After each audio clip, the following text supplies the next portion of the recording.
Bismillahirrahmanirrahim. Bismillahirrahmanirrahim. Assalamualaikum warahmatullahi wabarakatuh. Syukur alhamdulillah kita masih dipertemukan kembali di channel ini. Sholawat dan salam selalu dan tetap tercurahkan kepada junjungan kita Nabi besar Muhammad sallallahu alaihi wasallam. Allahumma sholli ala sayyidina Muhammad wa ala ali sayyidina Muhammad. Harapan dan doa saya semoga sahabatku semuanya selalu diberikan kesehatan, dilapangkan rezekinya, diampuni dosa-dosanya, dan selalu dipanjangkan umurnya. Dan sempatkanlah menuliskan sholawat di kolom komentar.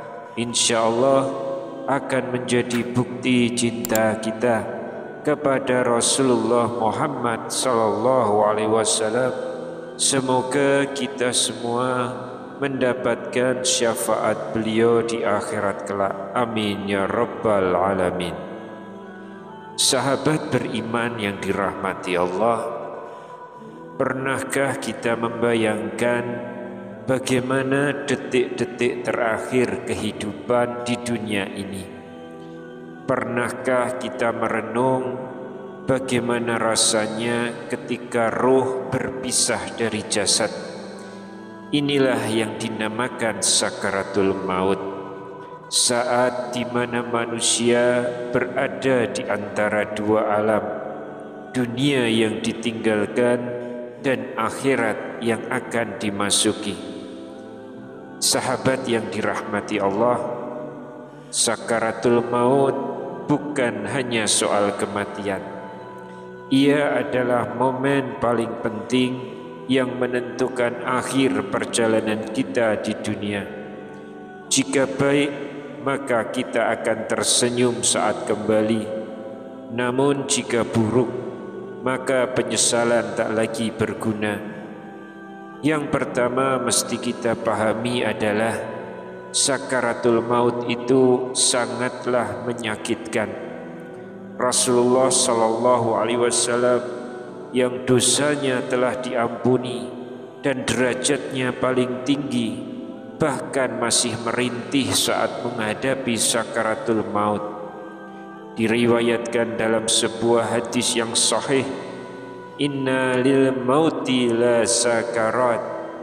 Sesungguhnya kematian itu memiliki sakarat atau kesakitan. Hadis riwayat Al-Bukhari. Jika Rasulullah sallallahu alaihi wasallam saja merasakan pedihnya, bagaimana dengan kita, manusia yang penuh dengan dosa? Lantas yang kedua adalah terjadinya perbedaan sakaratul maut antara orang mukmin dan orang yang zalim. Al-Quran menjelaskan dengan sangat indah perbedaan ini. وَالنَّازِعَاتِ خَرْقًا وَالنَّاشِطَاتِ نَشْطًا. Demi malaikat yang mencabut nyawa dengan keras dan malaikat yang mencabut nyawa dengan lembut. Quran surat An-Nazi'at ayat 1 dan ayat 2. Mufassir seperti Imam Al-Qurtubi menjelaskan, ayat yang pertama adalah untuk orang kafir dan zalim, di mana malaikat akan mencabut ruh mereka dengan keras. Sedangkan ayat kedua untuk orang mukmin, yang mana ruh akan dicabut dengan lembut dan tenang.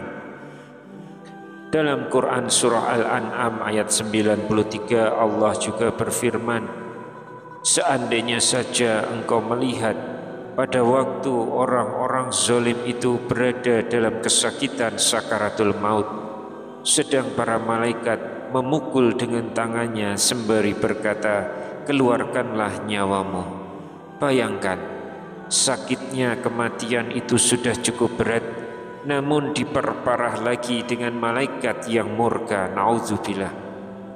dari kedua hal terkait sakaratul maut tadi, lalu apakah ada jalan keluarnya?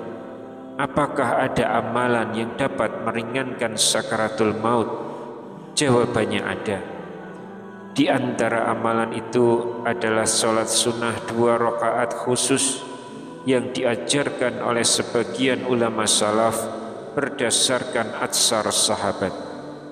Dalam kitab Al-Lum'ah fi Khasaisi Yaumil Jum'ah karya Imam Jalaluddin As-Suyuti disebutkan, dari Abdullah bin Abbas radhiyallahu anhu beliau berkata, barang siapa sholat setelah maghrib 2 rakaat pada malam Jumat, membaca Al-Fatihah dan surat Al-Zalzalah sebanyak 15 kali di setiap rakaat, maka Allah akan meringankan sakaratul mautnya, menjaganya dari siksa kubur dan memudahkannya saat melintasi syirat. Subhanallah, betapa Allah Maha Pemurah memberikan kita peluang untuk menyambut kematian dengan cara yang lembut. Lantas bagaimanakah cara untuk mengerjakan sholat tahwini sakaratul maut ini? Maka yang pertama harus digarisbawahi adalah terkait dengan waktu. Waktunya dikerjakan setelah sholat maghrib di malam Jumat. Kemudian niat sholat, usolli sunnatan rak'ataini mustaqbilal kiblati lillahi ta'ala. Aku niat sholat sunnah 2 rakaat menghadap kiblat karena Allah Ta'ala. Kemudian pada rakaat pertama dan kedua membaca Al-Fatihah 1 kali dan membaca surah Al-Zalzalah 15 kali.